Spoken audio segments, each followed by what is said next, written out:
वर्षों में भारत की आजादी का गौरवशाली इतिहास मनाएंगे, लेकिन काला अध्याय देखने को मिला। लोकतंत्र खतरे में आए।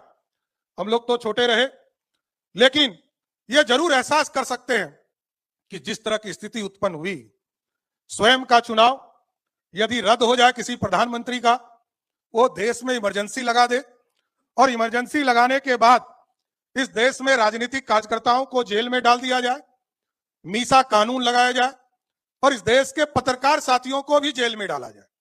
आज तक आजादी के दुनिया के किसी कोने में आप देखिएगा, लोग आजादी की लड़ाई के लिए तो गोली खाते रहे, लेकिन लोकतंत्र स्थापित करने के लिए तानाशाह के खिलाफ इस तरह का आंदोलन सिर्फ और सिर्फ भारत में हुआ। इसके लिए मैं आप लोगों को सम्मानित करना चाहता हूं।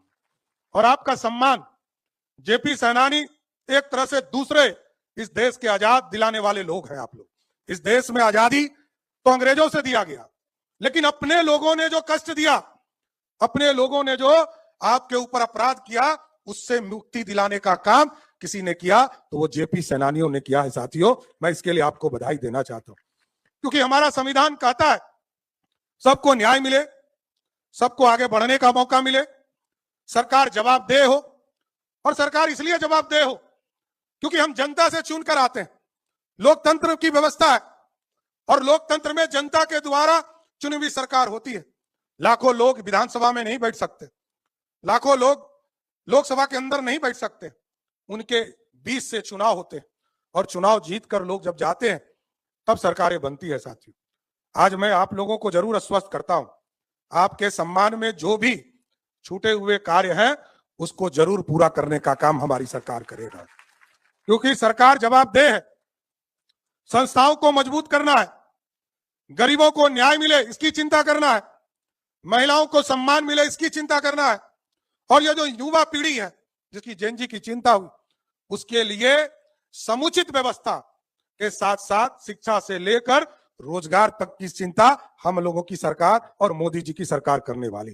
किसानों को सुरक्षा मिले, किसानों को किस तरह उनके जीवन में खुशहाली आ सके, इसकी चिंता करते रहना।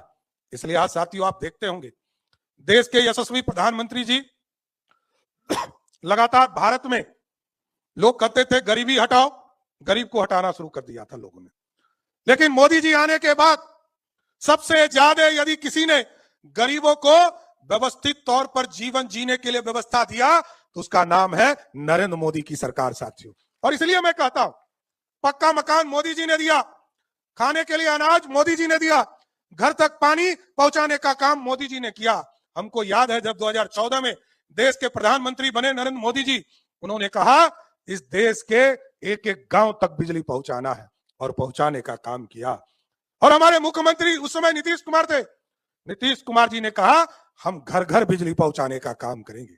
अब मोदी जी और नीतीश जी और हमारी सरकार ने स्पष्ट तौर पर तय किया है, मोदी जी का कहना है पीएम सूर्य घर योजना को लागू करो और लाखों गरीब जो घर में रहते हैं, गांव में रहते हैं, उनको सीधा बिजली जो है मुफ्त में देने का काम हमारी सरकार आज 125 यूनिट तो देती है, लेकिन हम 1.1 किलोवाट इस प्रदेश के लगभग 25 लाख घर तक जो गरीब घर है उसको सीधे बिजली से जोड़ने का काम मोदी जी और बिहार की सरकार करने जा रही है।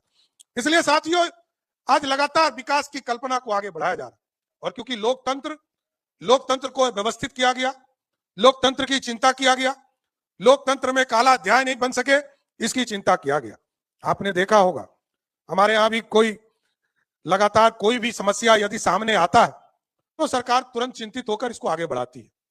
अभी भोजपुर में एक घटना घटी, तुरंत सरकार ने सबसे ऊपर के जो आयोग होते हैं, जुडिशियल कमीशन का गठन तुरंत करने का काम बिहार की सरकार ने किया सर, क्योंकि न्याय मिले।